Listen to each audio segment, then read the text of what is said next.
Welcome back to the Professional Lovers channel at a different venue. I'm Al. I'm Patty.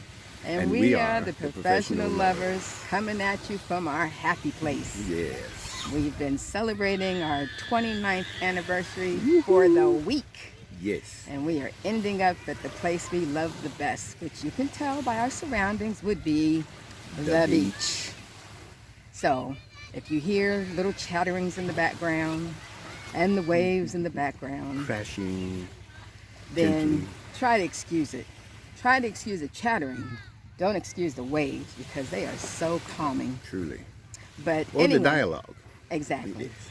So anyway, so that's where we are. But you know, we wanted to recap this week's Married at First Sight anyway, and it was really interesting. To say the least. The couples were on their last retreat before Decision Day. Some very unexpected occurrences. Absolutely. But first, welcome to new subscribers. We got some new subscribers over the last week, so Really? welcome to the channel. Excellent. Welcome. And we thank you for joining us, and tell your friends and family members who might like Married at First Sight or just want to hear some 29-year-old marital wisdom. At least that's what we call it. And so let's get started. Please. So, as we said, you know, the couples went on a retreat, and those are always very drama-filled. True. And this time was no exception from an unusual couple. Very much so. But Very before we much get so. to them, Kristen and Mitch had a nice conversation on their trip to the retreat True, location. just the two of them. Just the two of them. And they were talking about what they now term as Poolgate. Poolgate. Right. Poolgate. And Mitch ended up affirming Kristen the way she's been wanting to be affirmed all along. Just letting her know exactly how he feels and what he thinks of her. Yeah, now the one thing that I had a problem with, he said, when she said, you know, I was waiting to hear this, and he said, well, I don't want to just be a puppet and saying what I'm supposed to be saying at, What's you know, expected. right, at a particular time. And I'm like, dude. Everything is timing. And there are some things you need to say at that time because it's what you should say. I mean, if thinking about it, all the other times that you've had anything to say, the timing has been atrocious. So when the opportunity comes for you to affirm what everybody already sees and observes, it's just you confirming exactly what is there. That's all. Yeah, so this idea of I'm not going to do it or say it because it's expected. Or that's craziness. Because the other thing, and unfortunately we forgot our book, but you know, yeah, that's to be expected when you're packing for vacation. We were excited. There you go. But it's about Still are. loving your spouse the way he or she needs to be loved. And if your spouse needs affirmation at a given time, then that's what you should be doing. Most definitely. So Most stop definitely. looking at it like you being somebody's puppet. Everybody needs to be affirmed. Right. Even if they're the best thing since sliced cheese, they need to know something. I mean, they can think that themselves. So when they were doing their archery, they put up the words that they wanted to shoot the arrow through. They killed the word attraction And Poolgate. so as far as they're concerned, It's those over, issues done are with. dead. Cool. The funniest thing was when Kristen came out as a special guest at the retreat, imitating her husband, imitating Mitch. And he was a good sport. He was. He was laughed an about exceptionally it. good sport. And thought it was really funny. And that was cool. I mean, because generally speaking, he is a good sport because he knows how weird he is. True. And that is probably the biggest element of it all, knowing that he's weird and he recognizes that. And when we say weird, we're talking about in comparison to the average person. Yeah. He's very passionate about the environment and what he does, and And it's and just an that's imbalance. fine. It's an extreme. I mean, and he's Yeah, he passionate tends to about be what he extreme. believes in, and that's understandable. But you have to be respectful of other people and their thoughts as well. Right. That's all. So that was a nice light moment for the retreat. That was hilarious. So Alexis and Justin finally Consummated consummated the marriage. And she was in their conversation at their little wine tasting that Justin had set up for them. They were talking about whether or not there's been a change in Justin's demeanor, attitude, and he felt like no. He was saying. But she felt like, oh no, you're much more relaxed. So I don't know. They were seeing things a little differently, but where they did differ is Justin saying that he is not really putting his all into, Or that he hasn't had enough time to put his all into it. Right. And Because being 8 literal, weeks is not enough right. time. And being literal, of course, in 8 weeks you haven't gone through all of the experiences that you can potentially go through over time. Understandable. Or enough experiences to learn all the little minutia of each other. Exactly.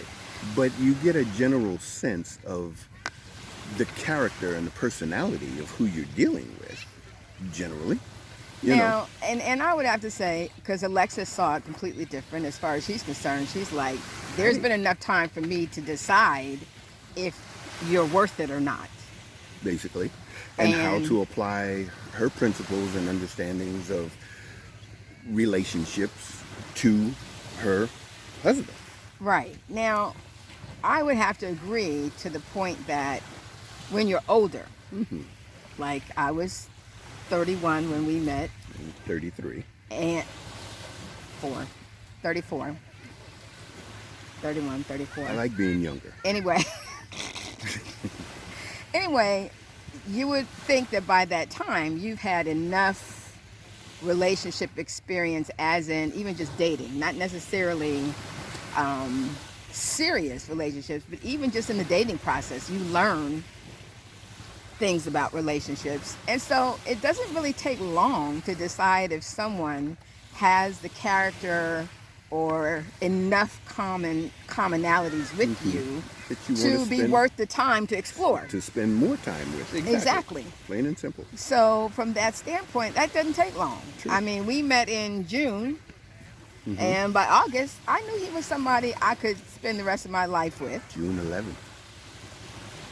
Oh, when we met? Yeah. Oh, you're trying to be all that. Let them Non-typical. know that you Non-typical. remember. There's a guy actual on this date. earth that remembers a day. Yes. But yeah, by August, I knew that he had enough character that I wanted to explore more. Thank you, Lord. So, And Mom. yeah. So it doesn't really take long to make that determination. Did I know every single thing about him? No. But I knew enough that I felt that he fit with who I was. And he accepted me for who I was and what I had brought to the table to that point, so that, you know, we were engaged quickly by, you know, average accounts, not married at first sight accounts, but average. Yeah. You know, but it didn't take long, is what I'm saying. We embarked on a lifelong launch at that point, not realizing that it was lifelong, but we were willing to try and put the effort forth to see where it could go. Yeah. And hence, 29 years later, we're Still trying to help going other strong. people out There you go. to do the same exact thing. Right. And I do feel like Justin is seeing things that way now as a way of safeguarding himself now. Because remember, at the very beginning, at the honeymoon, he was, I'm all in. I'm Yeah. all in. I love you. And everybody was saying that that was too much too soon. And he's reading into something that he, again, by just his own admission that he hasn't put everything into, he's feeling that he's going to be quit on. Yeah, that she's going to come to decision day and say she wants a divorce. And what's going to cause that is his holding on to that feeling. Because I feel Alexis is willing to go the whole 9 yards. Yeah. But Possibly. he has to meet her to go the distance as well. But he's kind of building up a little wall of expectation. And pessimism. Just Yeah. just anticipating an ending, which is unfortunate. Yeah. Yeah. All right. Stasha and Nate didn't have any negative interactions, but they're the kinky couple of the group. They are. Sharing their sex swing, and she bought some vibrator panties and gave him the control. and wanted to wear them in a group setting, just because it would be freaky to have her panties going off. Oh boy, and was it? While they were in a group setting, and it. Well, the funny thing is, now he claims that he didn't really know how to work the remote, and so therefore could not turn it off after he had turned it on, and she was buzzing. Ooh. And then Alexis figured it out Quick, and she had to get up from the table. But yeah, they're very comfortable sharing all their kinky sex toys with the couples. They're free within their yes, and sex life. And they're exploring. Yeah. And enjoying it. True. And sharing their exploits and information and techniques with the couples, which they did for sharing devices specifically for Lindy and Miguel, since they created a little prom for Lindy, who had never been to a prom, and that was really sweet. And so they wanted to make sure that she was doing everything that the average teenage kid would do at prom. Unfortunately, though, and they're the last couple we're talking about, Miguel displayed a side of him we have never seen in the 14 weeks that this has been observing. Yeah, and I was really surprised because you could tell that he was just off. Totally. I mean, it was uncharacteristic. Completely uncharacteristic. So we got to see kind of the nasty side of Miguel this time around. Really nitpicky, gaslighting, irritable. And not to be defensive of Miguel, but Lindy at the end of the episode indicated what basically was surrounding his attitude adjustment. Yeah, kind of in the after party. Is that what it was? Yeah, it was in the after party. She kind of detailed what was going on. Again, this is a very compact time frame in which all of this is taking place. So everybody's employed, going to their job, doing what they do. And remember, this is a week after they were given the challenge, the only couple given the challenge of a baby. Yeah. And McGindy. McGindy. Was that the name? McGindy. Yeah. And who was the one who was taking care of McGindy? The most. Miguel. Up no every sleep. 2 hours, and he basically was wired for sound. He and it really only came out to the fact that he just wanted a moment to decompress, to be able to start this episode of going down and dealing with folks and in front of the cameras. And she wanted to take a picture. She was excited for her prom. Yeah. And this was the moment prior to the prom where he just wanted to. She was dressed and wanted to get a picture. Yeah. And she wanted him to take the picture. Come on, take the picture. And he was laying down and, again, not realizing, both of them, she not realizing how he needed to just pare down a little bit before getting involved to what they were going to take part in. And him having no tolerance for who she is. Yeah. Who he's been dealing with for 14 weeks. But he has to also understand that he created this particular 14 episodes. Episodes. But he also has to realize that he created this situation by creating something for her that she's never had before. So just know that her energy level is on 1,000.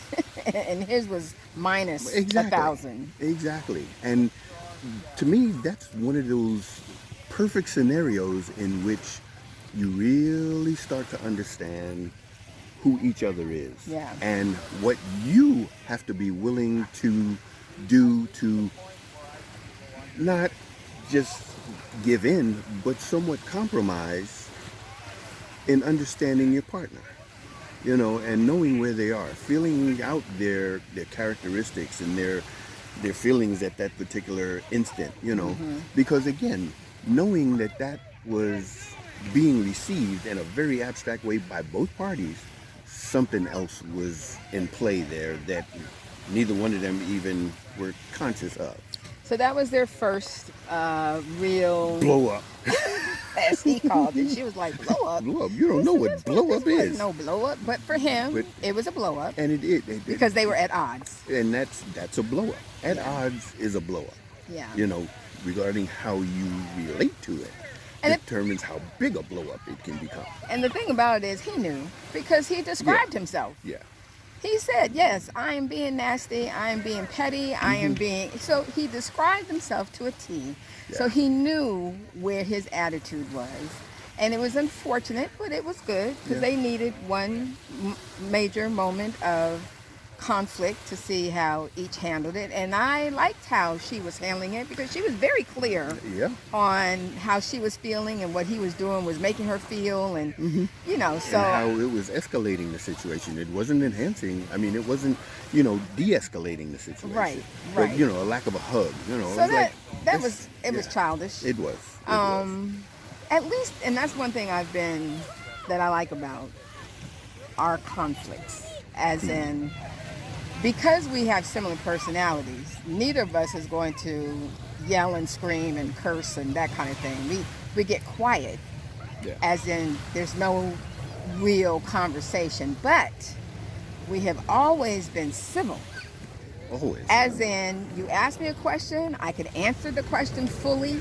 It's not monosyllable words and don't look at me, don't touch me. It's none of that, right?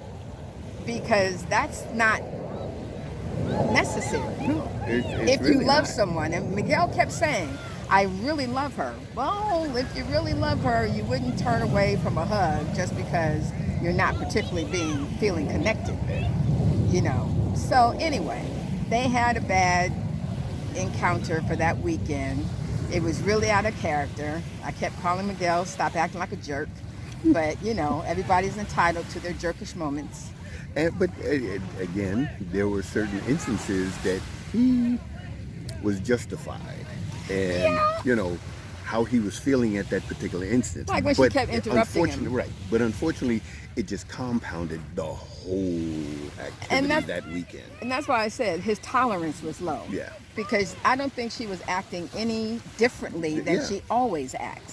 She was But hammy. his tolerance was low. And so he had his moment. And what I hope is that he doesn't take that and turn it into, oh, I don't know if I can stay married because, she's like this and I don't know Not if I can attentive. take it. She's not focused. And that's what she's worried about. Yeah. That every little bad thing that he thinks he can't take, then he will use that as a reason to leave. And that's their difference in understanding. Because he's gauging his tolerance level more so than he's gauging hers. Yeah. Can I do this? And see, last week, Pastor Cal said something that they all need to remember.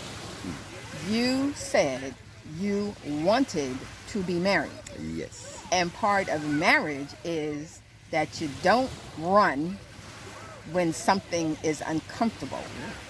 Running is not an option. You find a way to work it out. Yeah. I mean, especially when it's just about getting to know one another. Now, if you end up doing something that is intolerable, Yeah, physical we're talking or about whatever. just average. Yeah, we're just talking about engagement. the normal engagement. and the normal conflicts that come with two individuals who have joined together in a marriage partnership. How is it that you just can't communicate and find a happy medium or a tolerable medium Yeah. and just respect each So other? hopefully they'll work that out Yeah. and get to a decent place within the next week and a half before Yeah. decision day. 9 days. Yeah. So, couple of the week. I'm going with Stasha and Nate. Just because they had zero conflict that we saw in this episode. They seem to be on the same page in a good place. Well, just for the effort, I'm going to go with Mitch and Kristen. Just because of their coming to a common ground and experiencing something that they both enjoyed. And I think, however awkward it was, and her making fun of him, he became more open Yeah. and Relaxed. vulnerable. Yeah, yeah. I So, can go with that. I that's my group. That's my couple. Okay. Red flag couple. Lindy and Miguel. Yeah. Yeah. Yeah. They were in a rough patch this Yeah. time. And it's only because of that patch. His what do they call it? Fight or Fight or flight? His Yeah. fight or flight trigger right now is worrisome. Yeah. It's worrisome. So red flag couple for both of us then is McGindy. Yeah. Well, that was the baby. Oh. Lingel. Lingel. That's Yeah. right. That's what you. The restaurant Lingel. name. Yeah. Exactly. So with that, we are going to leave you for this week. Finish enjoying this beach. Well, we will be all day long.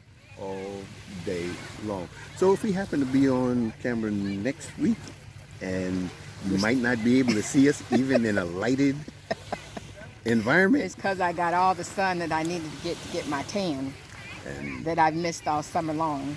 yeah, me and vitamin D aren't strangers at all. That's the shade of the umbrella. Yeah. And if you can't see us, we're sorry. But at least you can hear us and know what we had to say for this week's recap. And until next week, we leave you with love yourselves. And each other. Bye. Peace.